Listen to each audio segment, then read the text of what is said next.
27 अक्टूबर 2009 मंगलवार का दिन था। भुवनेश्वर राजधानी अपने नियत समय सुबह 9:30 पर भुवनेश्वर से नई दिल्ली जाने के लिए रवाना हुई। दोपहर 2:35 पर यह ट्रेन बांसतोला रेलवे स्टेशन पहुंचती है। बांसतोला रेलवे स्टेशन पश्चिम बंगाल के पश्चिमी मेदिनीपुर जिले के झारग्राम रेलवे स्टेशन से 10 किलोमीटर पहले पड़ता है।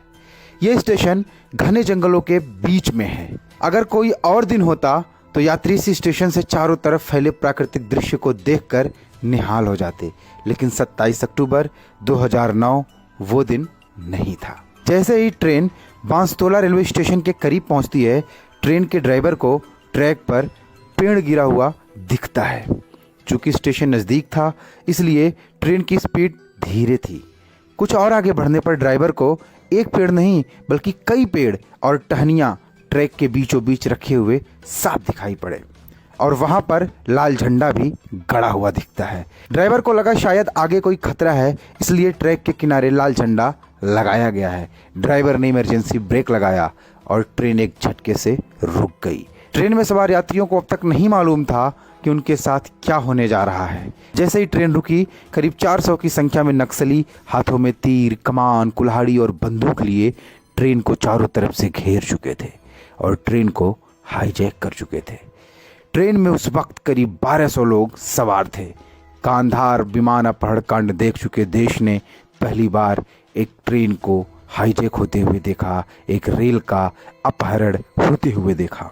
ये नक्सली people's committee against police atrocities PCPA नाम के माओवादी ग्रुप के लोग थे और इनका मकसद था अपने नेता की रिहाई। कौन था इनका नेता? इनका नेता था छत्रधर महतो।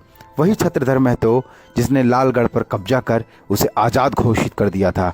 वही छत्रधर महतो जिसे देशद्रोह के जुर्म में आजीवन कारावास की सजा सुनाई गई थी, मगर फिर उसकी सजा को घटाकर 10 साल कर दिया गया। वही छत्रधर महतो जो 10 साल की सजा काट जेल से निकलने के बाद तृणमूल कांग्रेस में शामिल हुआ और सचिव पद पर तैनात है। ट्रेन को हाईजैक करने के बाद नक्सलियों ने अपने धारदार हथियार से AC कोच के शीशे तोड़कर दरवाजे खुलवाए और अंदर चढ़ यात्रियों को भी घेर लिया। ट्रेन पर हिंदी और अंग्रेजी में नक्सलियों ने अपने नेता को रिहा करने की मांग रख दी। खबर दिल्ली पहुंची तो हड़कंप मच गया। उस वक्त देश में कांग्रेस के नेतृत्व वाली UPA सरकार थी और रेल मंत्री थी ममता बनर्जी। नक्सलियों की एक मांग ये भी थी कि ममता बनर्जी उनसे आकर बात करें। राजधानी एक्सप्रेस देश की सबसे VIP ट्रेन थी और देश की VIP ट्रेन का हाईजैक होना देश और सरकार की प्रतिष्ठा पर आघात था। पश्चिम बंगाल के तत्कालीन मुख्यमंत्री बुद्धदेव भट्टाचार्य ने छत्रधर महतो को रिहा करने की नक्सलियों की मांग को सिरे से खारिज कर दिया। इसके बाद ट्रेन को मुक्त करवाने के लिए CRPF की टीम को बांसतोला रेलवे स्टेशन की ओर रवाना किया गया।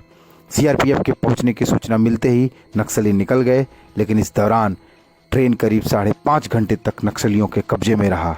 रात करीब 10 बजे ट्रेन अपने गंतव्य की ओर रवाना हो सकी और ये देश के इतिहास में राजधानी एक्सप्रेस अपहरण कांड के नाम से मशहूर है। और समय का चक्र देखिए कि अब वही नक्सलियों का नेता और वही तत्कालीन रेल मंत्री मिलकर एक ही पार्टी की तरफ से अब बंगाल में चुनावी बिगुल फूंक रहे हैं। तृणमूल कांग्रेस